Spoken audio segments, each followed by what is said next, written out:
Էսուր բա թեմուր։ Ապեր հետում եմ մի հատ վայնկոմատ ուչոտից ելնեմ գամ հետդ բան գա խոսալու։ Ինչ։ Կգամ կասեմ, այդպես հայատի թամամը պահի միջև գամ։ Արա գարունն էլ եկավ, գնամ լետնի շորերս գարձիրովից հանեմ, զինիներս բիրկավատանեմ դնեմ գարձիրով, տնեցիք չխառնեն արա իմ։ Արա պապուս է տերեք հակ հաղբեր։ Արա սոն պապի ջան, մեկը սենյակը քիփլիկ է, էլի։ Բան անենք, երկու հատ նար դնենք, մի հատ կամուտատոր դնենք, մի երեք հատ տապիկ, սարքենք կապի հանգույց լրվացնենք, ասում է չէ։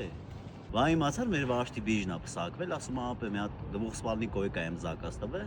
Ասի ապե մի անգամից մի հատ է օրոց կոյկա զակաս տել, 9 ամսից էս կոմենքում չունի։ Իվանզա ո՞նց ես։ Կարող ես որ իրի գունգաս պրագուլկի ադբոյից առաջ։ Մենք թույն շենքի երկებ։ Թարխուն տա բարև։ Այսօր պեխետեի օրա տնից երկու հոգի հասական էլի, որ շենքի տարածքը մատություն են գան։